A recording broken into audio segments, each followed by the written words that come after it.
बिस्मिल्लाहिर्रहमानिर्रहीम। आज मई की 6 तारीख है और रमज़ानुल मुबारक की 23 जुमेरात का दिन है। हमारी ऑनलाइन इंग्लिश क्लास का आज डे 8 है। तो जैसा कि आप यहाँ पे देख रहे होंगे कि रूटीन से यहाँ पे चेंजिंग है कुछ। आम तौर पे हम रोज़ाना एक कोट सीखते हैं जिसे हम कहते हैं कोटेशन ऑफ द डे, लेकिन आज थोड़ी सी हम चेंजिंग लाएंगे क्योंकि यकसानियत या एक ही चीज़ को बार बार दोहराना जो है वो बाज़ औक़ात बोरियत पैदा करता है। तो इसलिए हमने सोचा कि कुछ चेंजिंग लाई जाए। तो आज की क्लास में सीखेंगे ब्रिटिश वर्ड्स और अमेरिकन वर्ड्स में फ़र्क। इंग्लिश आम तौर पे जो हम बोलते हैं और सीखते हैं और पढ़ते हैं क्लासेस में, वो ब्रिटिश इंग्लिश होती है।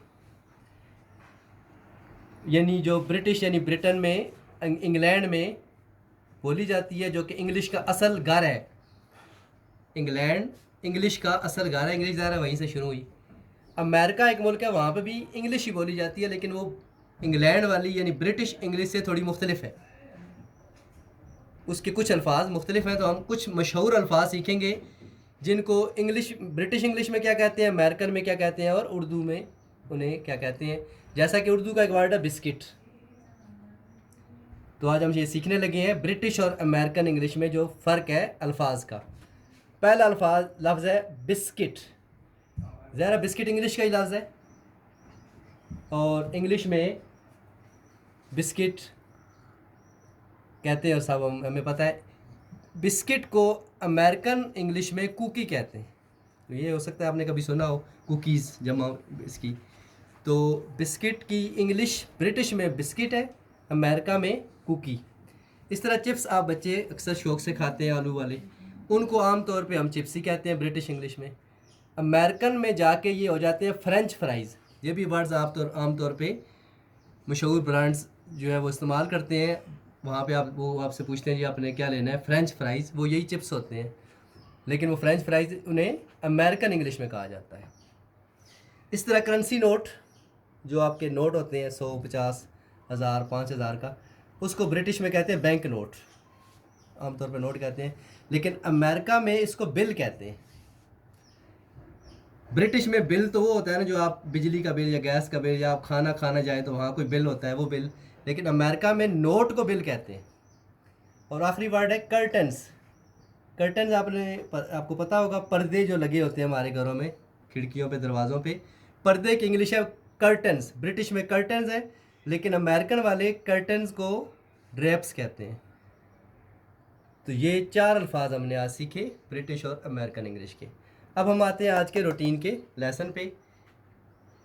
जैसा कि आप देख रहे हैं सामने लिखा हुआ use of is, am, are, was, were. तो इससे आपको अंदाज़ा हुआ कि आज भी हम बाकायदा टेंस प्रेजेंट इंडेफिनिट जो हमने शुरू करना था अभी नहीं कर रहे, क्योंकि उस बाकायदा टेंस शुरू करने से पहले भी हमें कुछ उर्दू से इंग्लिश बनानी आनी चाहिए और आसान आसान अल्फाज इज़, एम, आर। तो जब ज़माना प्रेजेंट में यानी ज़माना हाल में किसी चीज़ का वजूद पाया जाए तो उसे उसकी इंग्लिश बनाने के लिए इज़, एम, आर इस्तेमाल होता है। आई के साथ एम होता है इस्तेमाल, पता है आपको। अकेले के साथ इज़ और ज़्यादा के साथ आर। तो मिसाल है, अगर जुमला कोई बनाया जाए, वो मेरा भाई है, वो मेरा भाई है, इसकी क्या इंग्लिश होगी? वो की इंग्लिश ही, और है के लिए इज़, एम, आर में से क्या आएगा? इज़ मेरा, माई, और भाई की ब्रदर। सबसे ज़रूरी चीज़ आपने जब इंग्लिश से उर्दू से इंग्लिश अल्फाज जुमले बनाने हैं तो सबसे ज़रूरी चीज़ क्या सीखनी है? तरतीब अलग होती है, उर्दू की और इंग्लिश की अलग है। अब वहाँ देखें, वो मेरा भाई और है आखिर में है, लेकिन जब इंग्लिश बनाई हमने तो ही और फिर इज़ लगाया जो कि आखिर में है वहाँ पे। यानी आम तौर पे बच्चे ज़हन बनाते हैं जब बनाने के लगते वो फिर माई, ही, माई, ब्रदर, इज़, इस तरह बनती है वो तरतीब इंग्लिश में, जो कि गलत है। इंग्लिश की तरतीब और है। इंग्लिश में पहले क्या आता है? ये ही क्या है भाई? सब्जेक्ट जो काम कर रहा है, हेल्पिंग वर्ब, और माई ब्रदर ये नाउन है। यहाँ ऑब्जेक्ट नहीं है जिस पर काम वाक़या हो, क्योंकि इसमें कोई काम वाक़या नहीं है। इस जुमले में कोई काम नहीं हो रहा। इसीलिए मैं ये जुमले सिखा रहा हूँ। ये आम जुमले से डिफरेंट है, जिसमें मैंने बताया था ना सब्जेक्ट और फिर वर्ब आता है। इसमें वर्ब नहीं है क्योंकि कोई काम ही नहीं है, वो मेरा भाई है, बस एक रिश्ता बताया जा रहा है। जब कोई काम का जिक्र होगा वो टेंसेस में आ जाएगा। ये वो जुमले हैं जिनका ताल्लुक टेंसेस से नहीं है। इसी तरह यही बात अगर पास्ट में हो, यानी ज़माना माजी में बात की जाए, तो वाज और वार इस्तेमाल हो जाता है। कोई जुमला लिख लें, तुम अच्छे, बस एक जुमला और लिखेंगे, एक प्रेजेंट का लिखा यानी इज़ मार का, और एक पास्ट का वाज वार का। तुम अच्छे खिलाड़ी थे।